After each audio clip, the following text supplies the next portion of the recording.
Hello everybody, welcome back to Familia Pablanu.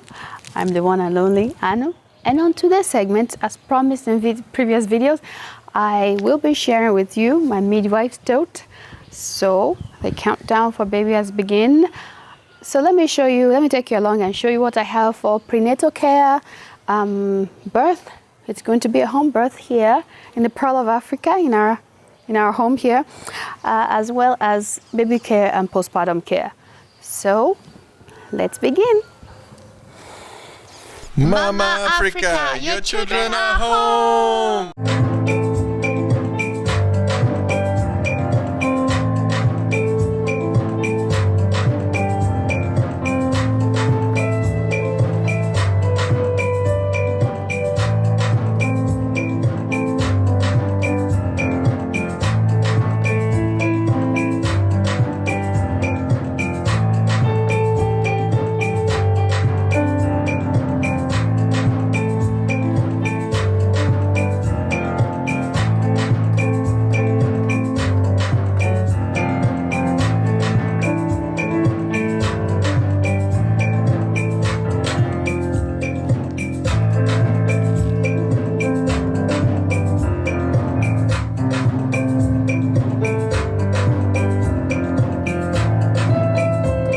So now that we have all my what's in my midwife's Tote out, let's talk about them bit by bit.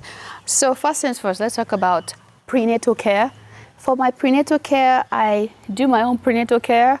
Now we're in a different country. We're in the Pearl of Africa, Uganda. So yeah, here we did the home birth. If you haven't seen the video, go and see it. Baby number 4 at home without any midwife or doctor there, just me. Well, I'm my own midwife, and Pablo, of course. Pablo was there.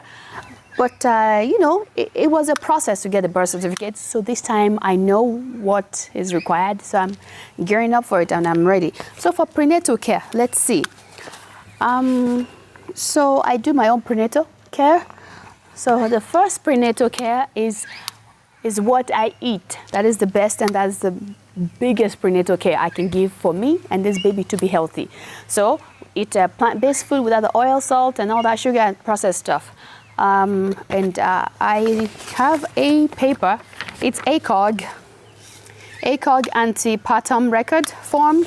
So it just shows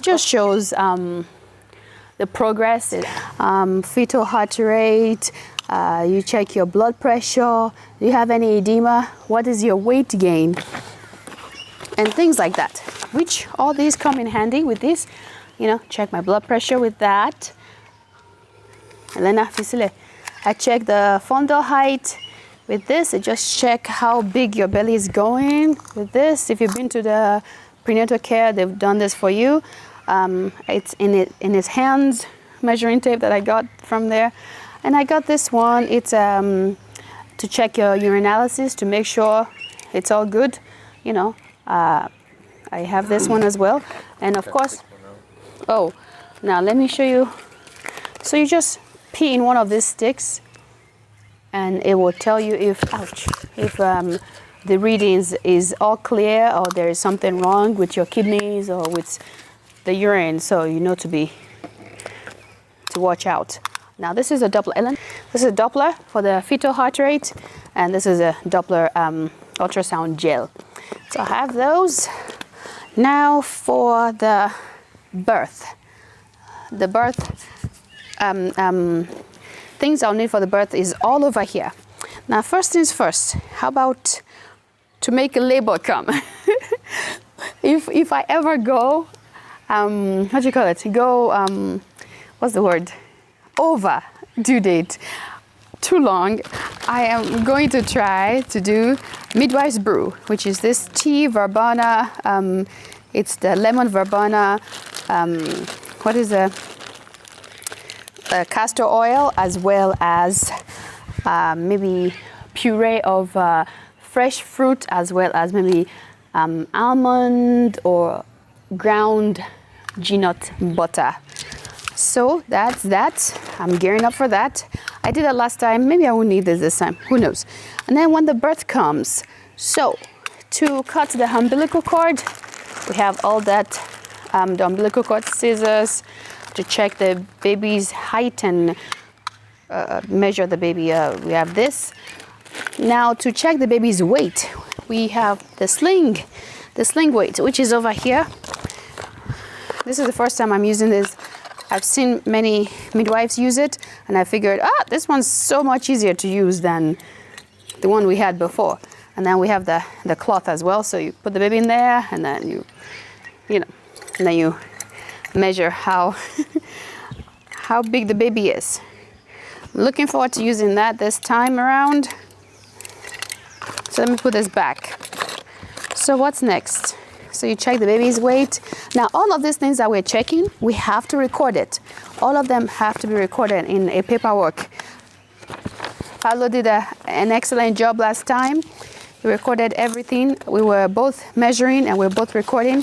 We have to be on our game, so that when we go to get the birth certificate, they won't be like, oh my gosh, you are crazy. Why are you giving birth at home? You didn't even have any records. But we are prepared for any of those. So, and for mama, of course, for the baby, the towel to wipe them down. We don't know if it's a boy or girl, so we have a hat for both. For either, whichever one. We have a blanket. We check the temperature with those. And then when we cut the umbilical cord, these are strings. We just take one. We've got a few. Sterile. It's sterile string. You just tie it to the cut umbilical cord on the baby side, and it falls off whenever it heals. This is so much easier, so much better than using some plastic or whatever it is that they use at the hospital. That one just irritates, and the baby cries whenever it touches everything else. But this is just cloth, just wool or whatever you call it. So it's easy, and it's good for the baby, Anyways, I have this, and I'm going to place this down. This is a waterproof pad because, okay, coming here to the Pearl of Africa, I realized I'm going to need things that are reusable. It got me thinking, the idea, even the menstrual stuff that I did, I had to find the reusable menstrual stuff. I have pads that are reusable. Now these ones reusable, you just press, spray it down. Whenever it's done, you wash it, wash the blood, wash the fluid off, and you keep it for the next time. So this is going to come in handy when that time comes. And before putting this down, we have a shower liner. Actually brought this from the US. They have shower liners here too. We have a shower liner here, and we just spread it all over the carpet in the living room floor so nothing gets on it. Before putting this waterproof, absorbable pad down, then we get on with the business, So what else haven't I talked about? Okay, postpartum care for the mama. For me, like I was talking about, reusable stuff, I have reusable pads, but for the first few days, I will use, these are lifesavers. I don't have to, it's pads, but you wear it. You don't have to have a mesh and change the underwear or whatever. Just have this. And I am going to be using these cold or hot therapy for postpartum, hemorrhoid, whatever you have it. I will be putting this in the freezer. It will be cold, and when that time comes, I'll put it inside this thing and I'll wear it. The cooling sensation helps. I would probably need it for just a day. Oh, I forgot one more thing. So I've been asking the elders around here. I've been asking them how did they do it back then in the olden days when there was no tablets to take, Panadol and all that stuff to take after you give birth to a baby. What do you use? And they say, just apply heat to that area. I ask a lot of the medical people as well as old women who've given birth, and they told me this too. So I'm gonna have to try it this time, because last time I did some tincture, it didn't really help. I feel like more physical on that part would be the best solution to that issue. So I'm gonna get a Pablo, please remind me the water, what do you call that thing? Water bottle. It's just a hot water bottle, you know, the one you use for cramps if you have cramps during menstrual period. Yes, that one. I fill it with warm water, and I apply pressure on that side for that postpartum, what do you call it? The cramps that comes on when the uterus is shrinking back down. So I'm looking forward to trying that out and see how it works. And of course, you know the Frida Mom, what do you call it? I think I used this last time as well. It's just the perineal rinse. To rinse down there when the time comes. So, and I might make a tincture, or what do you call it? A solution. I put it in there with some essential oil, as well as, I don't think I have hazel, which hazel? Which hazel? I don't have that. So it's just gonna be just water in there, and maybe, really, maybe just water. Oh, lemongrass, I don't know, I could do that, we'll see. Maybe just water and coconut oil to help with moisture down there so it doesn't. And when the baby is born, of course, like I was talking about, reusable everything that I can find. I'll be using, you know, reusable diapers for the baby, and looking forward to that. I mean, I already use it for the older ones, so they'll have to graduate into learning not to go in their diapers anymore. So, what else? Oh yes, almost forgot. This is just a keepsake. It's a keepsake birth certificate. Once we write all those details, we'll write a birth certificate for the baby.